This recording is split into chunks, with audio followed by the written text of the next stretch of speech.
नमस्कार साथियों। चुनाव दर चुनाव हार और जनता से नकार दिए जाने वाले एक नेता, जिनके नेतृत्व में लगभग 90 चुनाव कांग्रेस पार्टी हारी, उनकी हताशा निराशा दिन पर दिन बढ़ती जा रही है और आरोपों की राजनीति को इन्होंने अपना आभूषण बना लिया है।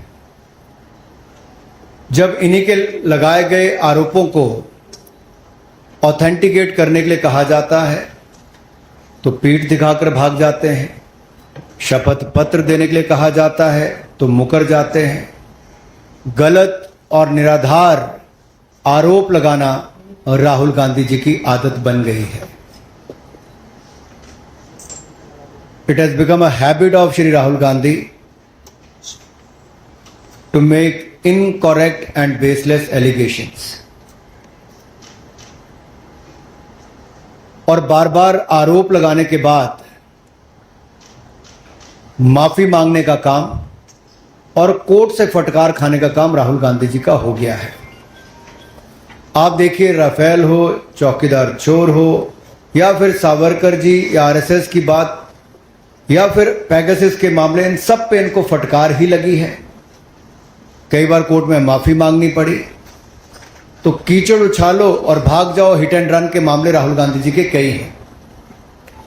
आज की प्रेस कॉन्फ्रेंस में हाइड्रोजन बम फोड़ने वाले थे, फुलझड़ी से काम चलाना पड़ा, वो भी फुस हो गए।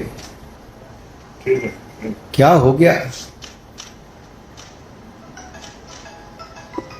इलेक्शन कमीशन ने बड़ा स्पष्ट कहा है कि no deletion of any vote can be done online by any member of public. Online किसी भी वोट को नहीं काटा जा सकता और no deletion can take place without giving an opportunity of being heard to the affected person. तो बगैर किसी की बात सुने उसका वोट नहीं काटते, उस पर निर्णय नहीं करते। 2023 में अनसक्सेसफुल अटेम्प्ट्स की गई, प्रयास किए गए जो विफल रहे, नाम काटने के आलंद असेंबली कॉन्स्टिट्यूएंसी में। और ये इलेक्शन कमीशन ने एफआईआर फाइल करने के लिए ही कहा था इस पर, और मैटर इन्वेस्टिगेट करने के लिए भी इलेक्शन कमीशन ऑफ इंडिया ने ही कहा था। इलेक्शन कमीशन ने मोबाइल नंबर पहले ही उपलब्ध करवा दिए हैं, आईपी एड्रेस अगर दे दिए हैं, अगर मोबाइल नंबर दे दिए, आईपी एड्रेस दे दिए, तो कांग्रेस शासित राज्य की कर्नाटक की सीआईडी ने अब तक क्या किया? और मैं एक ध्यान आपके माध्यम से देश की जनता को बताना चाहता हूं। रिकॉर्ड्स के अनुसार आलंद विधानसभा क्षेत्र ये कांग्रेस के ही कैंडिडेट ने जीती थी 2023 में 10,348 मतों से। तो क्या श्रीमान राहुल गांधी जी, कांग्रेस ने वोट चोरी करके सीट जीती थी? एक बात आज जो राहुल जी ने बातों में मान ली और अपने जवाब में कहा, वो कहते कहते हाइड्रोजन बम एक तरह से फोड़ गए अपने ऊपर ही। वो कहते मैं लोकतंत्र बचाने नहीं आया। राहुल जी कहते हैं लोकतंत्र को बर्बाद करने की तैयारी है क्या? गलत निराधार आरोप बार बार संवैधानिक संस्थाओं पर लगाना, गलत निराधार आरोप बार बार इलेक्शन कमीशन ऑफ इंडिया पर लगाना, कभी ईवीएम पर प्रश्न चिन्ह खड़े करने, कभी वीवीपैट पर करना, कभी चुनावों के नतीजों पर करना, और कभी टूल किट के सहारे भारत के लोकतंत्र पर, संवैधानिक संस्थाओं पर प्रश्न चिन्ह खड़ा करना, क्या यह आदत सी बन गई है? क्या चाहती है कांग्रेस पार्टी? पूर्व प्रधानमंत्री इंदिरा गांधी जी सत्ता का दुरुपयोग करके, अफसरों का दुरुपयोग करके चुनाव जीते तो कोर्ट उनको बाहर का रास्ता दिखाता है। राजीव गांधी जी की हत्या के बाद एक लोकसभा का चुनाव पेंडिंग नहीं होता, 1 महीने तक अगर चुनाव को स्थगित कर दिया जाता तो किस पार्टी को फायदा उस समय के इलेक्शन कमीशन ने दिया? रमा देवी जी, एमएस गिल, टीएन शेषन से लेकर ये बाकी सारे इलेक्शन कमिश्नर जो थे किस पार्टी ने नियुक्त किए और वापस किस दल में गए? कांग्रेस पार्टी में गए। इलेक्शन कमीशन का दुरुपयोग इन्होंने कभी किया होगा, उनको बड़े बड़े पद भी बाद में दिए होंगे,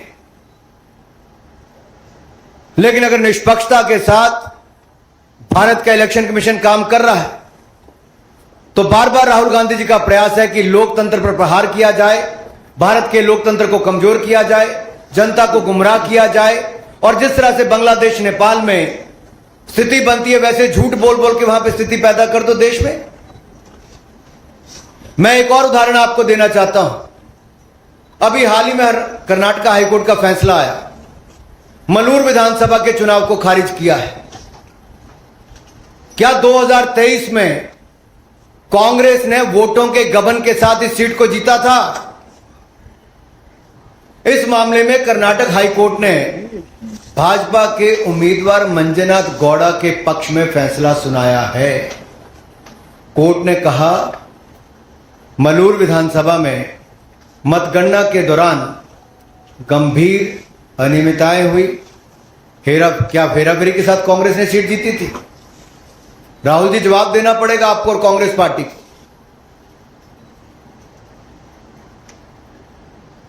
और आपके इलेक्शन कमिश्नर के समय अगर मैं कहूं सोनिया जी का नाम जब आया कि नवीन चावला जी की नियुक्ति उन्होंने कर दी, और उस समय के चीफ इलेक्शन कमिश्नर ने आरोप लगाकर कहा था, प्रेसिडेंट को लिख के कहा था कि क्लासिफाइड और सेंसिटिव इंफॉर्मेशन नवीन चावला लीक करते हैं।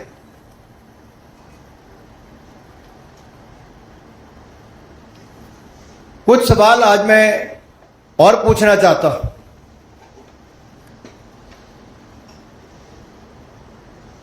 कि जब जब राहुल गांधी जी आरोप लगाया और उसके कोर्ट गए तो बार बार इनको मुंह की खानी पड़ी। आप सारे उदाहरण उठाकर देख लीजिए, कभी माफी मांगनी पड़ी तो कभी कोर्ट की लताड़ खानी पड़ी।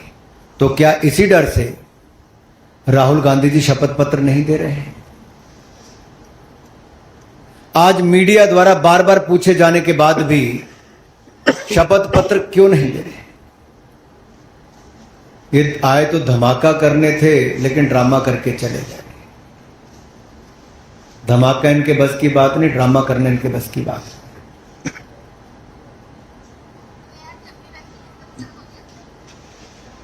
और अगर इतना ही दम आपके तर्कों में है तो आप कोर्ट क्यों नहीं जाते?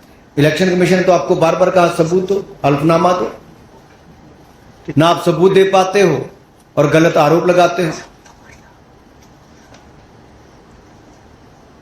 क्या संवैधानिक संस्थाओं को कमजोर करना एक भारतीय लोकतंत्र के प्रति एक बड़ा षड्यंत्र कांग्रेस पार्टी का और LOB leader opposing Bharat Rahul Gandhi ji का है? क्या ये केवल घुसपैठिए वोट को बचाने के लिए है?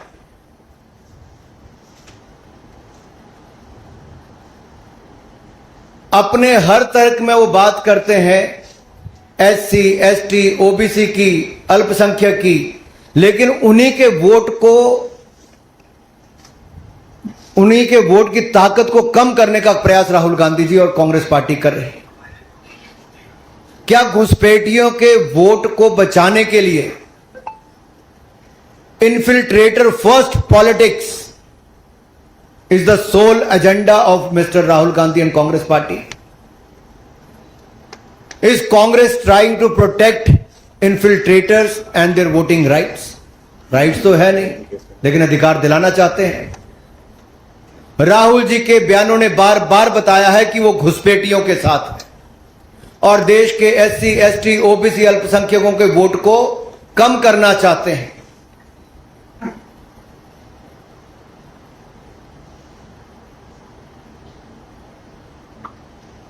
आलम की बात मैंने आपके सामने रख दी।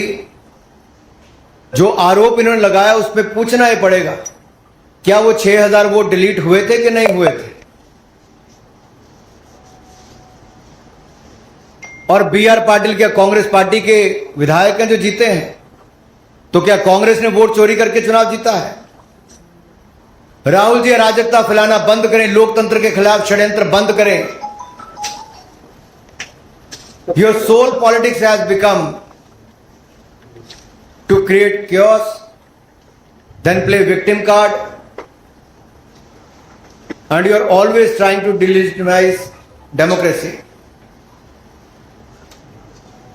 आप ना शपथ पत्र देते हैं ना सबूत देते हैं, आप केवल आरोप लगाने का काम करते हैं। इसका मतलब कांग्रेस का भारत के लोकतंत्र में, संवैधानिक संस्थाओं में, इनमें विश्वास नहीं है। केवल अराजकता फैलाना, अनरेस्ट पैदा करना और भारत को डिस्टेबलाइज करने का एक षड्यंत्र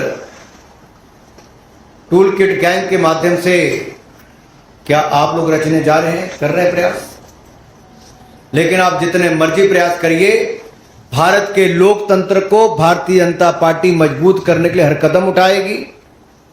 और घुसपैठियों को, जिनको आप वोट दिलाना चाहते हो, उन घुसपैठियों को बेनकाब करने का काम भी हम करेंगे। और ये आपकी घुसपैठिए बचाओ राजनीति को भी बेनकाब हमने किया है और आगे भी करते रहेंगे।